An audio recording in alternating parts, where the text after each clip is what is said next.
विहार म्हणजे काय? विहारात का आलं पाहिजे? विहारात चांगला माणूस येतेच, बरोबर आहे की नाही? पण वाईट माणसाने आलं पाहिजे ना. चांगल्याचं येतेच, चांगल्याचं चांगलंच होते. या ठिकाणी गावात ते चांगल्याचं चांगलंच होते. आणि जर वाईट आला, वाईटाचं वाईट होते का? नाही, उलट होते. चांगल्याचा माणूस आता चांगलाच होते, वाईट माणूस आला तर तोही चांगला होते, बरोबर आहे की नाही? अशा प्रकारे विहाराची गत आहे.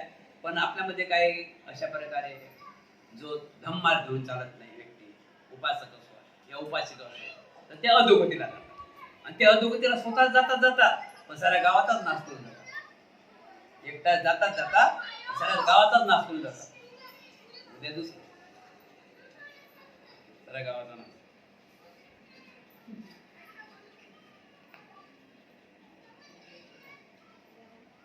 ठीक आहे, समजलं ना? तर लक्षात ठेवा, एक व्यक्ती माणूस, एक माणूस असा असते ना, तर स्वतः नुकसान करते पण सर गाव घेऊन जाते. असे माणसं आहेत काही. असं माणसानं राहू नये, असं माणसानं राहू नये. पहिले तर माणसानं आपण कोण आहे ओळखावं. कोणी कोण आहे हे आपण ओळखावं आणि काय करत आहोत याच्याकडे लक्ष द्यावं. समाजाकडे वळावं, फक्त आपल्याकडे पाहावं. जो आपल्याकडे पाहते तो अधोगतीला जाते, तो दुसरे घेऊन जाते, म्हणूनच आहे ना. तर एका गावामध्ये काय झालं, खेडगाव होता. शहर नव्हतं बरं, खेडगाव. खेडगाव होतं. मग आता कापसा पाण्याचे दिवस सर्व, आणि थोडे पैसे जमा करून एका म्हातारीने काय केलं, का बाईनं थोडे पैसे जमा केले आणि टाकत जाय गल्ल्या थोडे पाणी केले जमा केले. मग सांगितलं पोरीला, आणि बाई ग सांग तालुक्याला काय आता पोरगी आहे ते. मुलीला म्हणे चाल आपण तालुक्याला जाऊ. सुनील काही सांगितलं नाही. सुनील कसं सांगितलं तर गेली म्हणे तालुक्याला सांगितलं, तालुक्याला चाल म्हणे. तर गेली मुलगी ते तालुक्याला गेली. आई सांग ना काय घ्यायचं आहे, तू चालतं खरं. आई सांग ना काय घ्यायचं आहे, तू चालतं खरं. आईला पोरीला माहित होतं की त्याचं पैसा म्हातारीला. आई सांग ना काय करायचं, तू चालतं खरं. म्हणे तुला काय करायचं? आई म्हणे तुला किती नवीन लुगडे आहे, तू कशाला कपडे घ्यायला जातं, काय कशाला कपडे घेतो, तू चालतं खरं. आई तुला काय कमी आहे, तू चालतं खरं. करता एसटी बसले तालुक्याने गाव. आई पुढे पोरगी मागं डायरेक्ट घुसले सोनाऱ्या दुकानात. आता सोन्याच्या दुकानात घुसली तर मग आई म्हणे हे काळा ते काळा, हे काळ ते काळाची लावून पाहायचंय. सांग ना म्हणे बरी दिसते काय पोरीला बरी समजली नाही. नथनी घालत जाय अशी पाहिजे, अशी लावत जाय. सांग म्हणे बरी दिसते का, सांग म्हणे बरी दिसते का, सांग म्हणे बरी दिसते का. तर नाही ग हो ग नाही गो ग नाही गो ग. ठीक आहे म्हणे, घ्या तुझी इच्छा झाली घे म्हणे. मग घेतली नथ त्या आईने. आता नथ घेतली तिथं नाही का, तिथं कोण पाहून राहिलं. नथ घेतली आणि घरी आहे.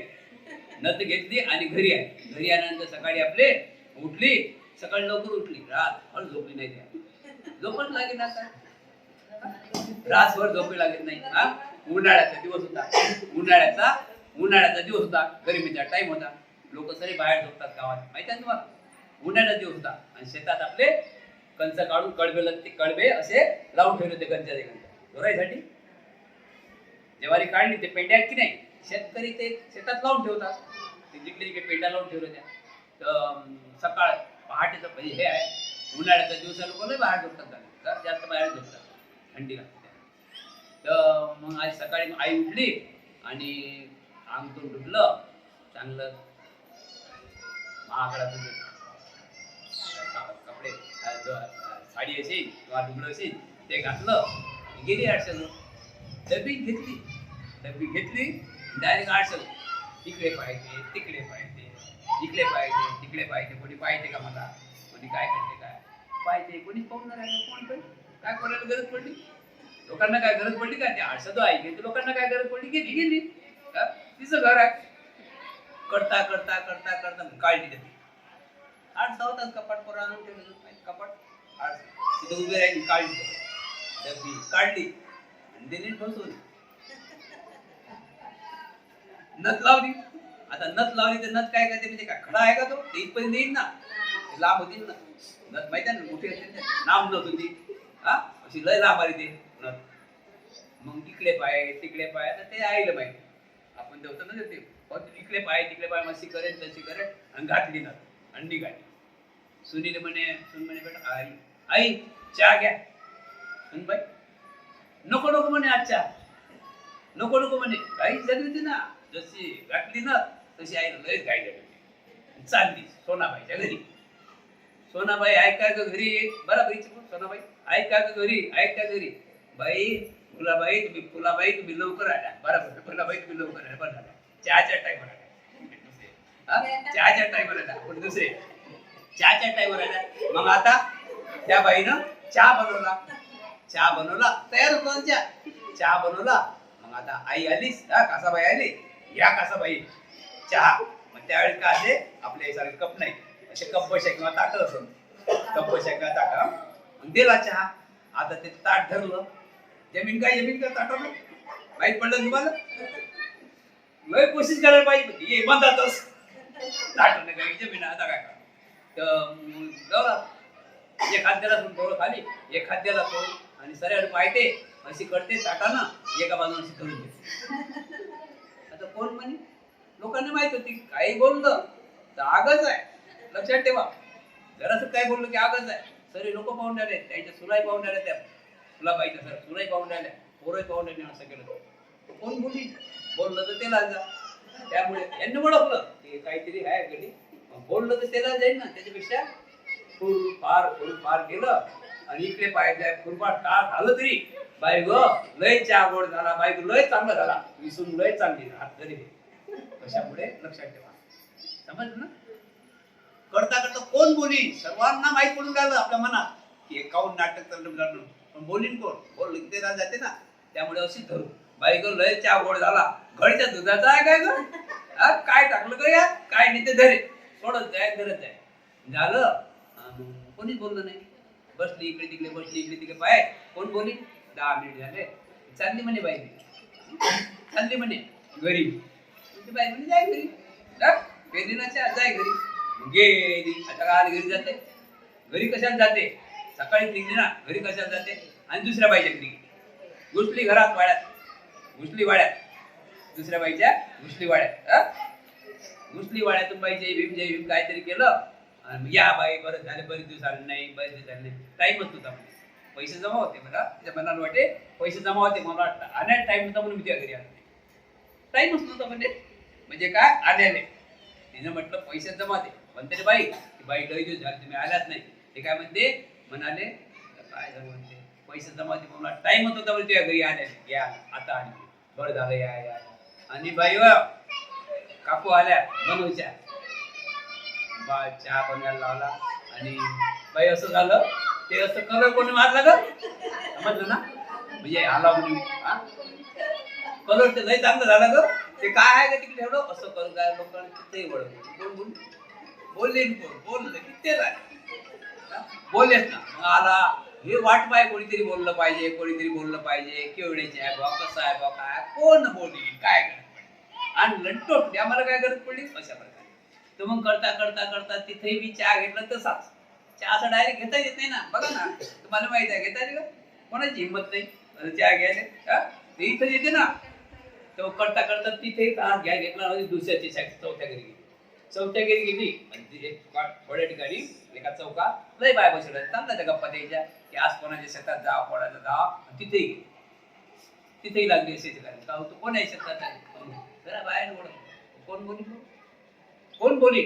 आणि मग आता कोणच बोलत नाही. मग हिला राग त्या बाईला. आता कोणी विचारत नाही. अशी कळते तशी कळते, हे दुखून राहिलं. दुखते ना असं करून, माहिती आहे दुखते ना. असं करून झालं. तर मग कोणीच बोलले ना. या बाईनं विचार केला, या सर्वांना ना धडा दाखवून ते माझे नाव काय. गेली घरी. राग घरी गेली आणि घासलेटची बाटली भरली एवढी आणि माचीस सोबत गेली ना. 11 गेली. सगळ्या लोकांनी शेतात लागेल होते ते, कारण कळवा म्हणतात ते माहिती आहे ना. कळवा जेवारी काढली काय करते शेतात, ते कळवा. गेली बसली इकडे पाहिजे तिकडे पाहिजे. अजून कुणीतरी म्हणते काय केवढ्याची आणली ग, कशी आणली ग. पाय आता तिथं कोण जाईल त्याचे आकडा पायाने आता वाटली गेली गेली आता गेली माचीची काळी घेतली रात्री टाक माचीची काळी घेतली त्याला आग लावली घरी आग लावली आणि कल्लाकडे धावारे आग लावली धावारे आग लागली तेच म्हणते धावारे आग लावली धावारे लोक आले कोणी पाणी फेक कोणी काय कर कोणी काय कर कोणी काय कर कोणी काय कर आग विजली नाही दुसऱ्याही गुळाला लागली चालला गावात पेटत चालले गावात पेटत लोक झाले धावाले सर्व गाव इकडे आलं आग पेटत चालली ना या गुळावून त्या गुळावर चालली घरात मग त्या घरात गेल्यावर त्या लोकांनी मग काहीतरी बांधपून केलं कल्ला आपले गाय टाकलं ते टाकलं आग झाली शांत मग म्हणते बाई कशी झाली ग कसे कोण काय केलं ग कशी आग लागली तिची मैत्री म्हणते ना हे होतीच तयार उभीच होती नाही की अजून तरी कोणी काय म्हणते काय त्यांनी म्हटलं काय ग कसे लोक आहे कोणी काय केलं ग मग या बाईने हात सोडला मग तिची मैत्री म्हणते हा कधी आणली ग नथ कधी केली हा मग म्हणते तुझे डोळे फुटके झाले होते का आता लोक सांगितलं असतं एवढं गाव काळ पेटलं असतं म्हणजे कसं का अगं म्हणजे मी सारा गावात केली पण कोणी मला असं बदलं नाही केवढे आणली गण काय आणली गण हे गुळ पेटवलं म्हणजे मीच तू म्हणतो म्हणजे पहिला टाइम हा तू पहिले विचारलं असतं म्हणजे काय गुळ पेटला असता म्हणून अशा प्रकारे आपले गुरस्ती लोकांमध्ये सवय आहे काढायची आता उद्याचे 2-4 प्रवचन आपले असेच आहे हा सवय निघेल तरच आपण बुद्ध धर्मामध्ये आलो आपले विकार सवय म्हणजे काय विकार ज्याचे दारूचे विकार आहेत त्याला दारू सोडावं ज्यांना खोटं बोलायचे विकार आहेत त्याला खोटं बोलणं सोडावं बघा तर खरं तुम्हाला प्रत्येक व्यक्तीला वाटते दारूवाल्याला वाटते माझ्यापेक्षा हुशार कोणीच नाही पण त्याची किंमत असते का सांगा बरं त्याला कोणी जय भीम करते काय त्याला बघा ना तो राष्ट्रपाल कोणालाच ऐकत नाही तो राष्ट्रपालाची त्याची बरोबर करत नाही तो मुख्यमंत्री सारे त्याच्यावर पिक्के आहे पण त्याच्या पोटी आहेत ना त्याच्या समोर पिक्के आहे पण त्याला हे माहिती आहे आपली दुनियामध्ये काहीच किंमत नाही त्याच्यानंतर आपलं झालं जे काही खोटे बोलणारा माणूस आहे तो नाही चांगला वाटते तो म्हणते मी खराच बोलतो तो तो तो तो तो सांगून तो तो तो तो सांगून बोलते मी माझ्यासारखं खराब नाही दुनियाला माहिती खोटा म्हणून जिद्द सोडावं आपण लोकांचं ऐकावं जोपर्यंत आपण लोकांचं ऐकत नाही तोपर्यंत आपण मंगळ नाही आता लोकांचं ऐकावं कशासाठी लोकांकडे पाहावं कशासाठी की आपलं मंगल होते ना आपले डोळे बंद करायच्या अगोदर आपण या जे काय आपलं कार्य केलं त्याचं फळ आपल्याला भेटलं तो माणूस समजलं ना डोळे बंद करायच्या अगोदर आपल्याला फळ भेटलं पाहिजे तर माझ्या नातवाचं लग्न माझ्या घर दार मकान जे काय प्रॉपर्टी आपल्या इच्छा इथं पूर्ण झालं पाहिजे आपल्या समोर आपल्या गेल्यानंतर मग काय फायदा झाला काम तसं करावं लागेल ना तसं केलं तर होतेच नाही केलं ना तर वाईटच म्हणजे अशा प्रकारे जे काय आपल्यामध्ये खोडा आहे काही नशाच्या खोडा आहेत काही लोकांना काही खोटं बोलण्याचे आहेत काही अनेक प्रकारच्या खोडा आहेत बरोबर की नाही तर खोड्याला काही वाढ नाही बंदी की नाही किती प्रकार सांगितलं बंदीचे खोडा तृष्णा येणं त्यांनी गाडी घेतली इथंच आपलं पोट दुखून आहे कशाला घेतली कुठून घेतली तुला काय करायला लागते त्यांनी पैसे भरले त्यांनी गाडी घेतली तो काय बिघडत असेल जाय पेढे घालायला पण इथंच मन पोट दुखते कशी घेतली ना तर कोणाला हात मारला तुला काय केलं हात मारो की चोरी करू त्याला विचारानं त्याच्या परिवारासाठी तसं आपलं मन स्वच्छ ठेवलं पाहिजे आपण चांगलं राहायला पाहिजे आणि आपण लोकांचं ऐकून घ्यायला पाहिजे आणि कधी बी राग जो माणूस राग धरते तो माणूस कधीच सुखी होत कोणतरी म्हटलं चुपच राहिलं आणि चुप राहून पाणी पिलं पाहिजे मग विचार करायला पाहिजे मी कुठपर्यंत बरोबर होते कुठपर्यंत चुकीला सरासरी त्या माणसाला माहिती पडते की माझं चुकीला पण तरी म्हणते मीच मोठा तर मीच मोठा मग असू दे तू तर मोठा आहे पण तू तुझंच स्वतः नुसकान हाताने करत आहे जो मीच मोठा म्हणते ना माझंच बरोबर आहे मीच मोठा तर तो दुसऱ्याचं नुकसान नाही करत लोकांना माहित आहे हा चोर आहे म्हणून तो त्याचंच नुकसान करून घे लोकांना माहिती आहे खोटा आहे म्हणून त्याचंच तो नुकसान करून घे आणि त्याचं नुकसान केल्यानंतर त्याला वेदनाला समोर जावं लागतात त्याला आपाशिवाय दुसरं काहीच फळ मिळत नाही म्हणून आपण चांगलं झालं पाहिजे आपल्यामध्ये जे काय ते काय विकार आहेत इथं साफ करायचं कोणतं मशीन आहे ते मशीन मी सांगतो दवाखाना आहे हा दवाखाना आहे इथं हर दुःख घेऊन यायचं आणि शिदवून जायचं इथून जर तुम्ही शिदवून गेले तर तो टाटा बिरी कोणता दवाखाना आपल्याला काही कामच नाही दवाखान्यात त्या दवाखान्यात जायचं काम आहे का आपल्याला इथं जर आपण शिदवून गेले तर त्या दवाखान्यात जायचं काम आहे का नाही इथं येत नाही म्हणून आपण त्या दवाखान्यात जातो इथं आपण येत नाही म्हणून आपल्याला कोणत्या दवाखान्यात जावं लागते त्या दवाखान्यात आपल्याला इथे येत नाही म्हणून जावं लागते नाही ते इथं आलं तर आपल्याला त्या दवाखान्यात जायचं काम पडत नाही. इथं आलं तर आपल्याला कोर्टाने जायचं काम पडत नाही. आपण इथं येत नाही आणि हे घेतात, एक दुसऱ्याचं काम काढतात म्हणून तिकडे जातात. म्हणून तिकडे जातात ना. बिहारात तर तुमचंच काम नाही, मुलांनी यायला पाहिजे. मुलांची तर नवीन पिढीची खूप जास्त करतात. आज नवीन पिढी माहिती आहे कुठे पोहोचली. नवीन पिढीचे मला सांगता येत नाही असं वाटतंय. तुम्हाला व्हॉट्सअपवर बघता तुम्ही काय काय नाटकं झाली. नवीन पिढी कारण काय की जे त्यांना जे ज्ञान, जे जीवन जगण्याचा मार्ग आहे विहारात, ते विहाराकडे वळतच नाही, दुसऱ्याचकडे जाणार. अधोगती गती नाही द्यायचं. म्हणून आपण मनाने, तन मन धनाने स्वच्छ राहायला पाहिजे. आपले जे काय आचार विचार आहे आपण काढून टाकले पाहिजे आणि एकच समजायला पाहिजे, मी फक्त मी आणि मी. माणूस म्हणून जीवन जगायचं आहे. आता मध्ये तुम्हा सर्वांचं कल्याण हो, मंगल हो, मंगल हो, सुखी हो.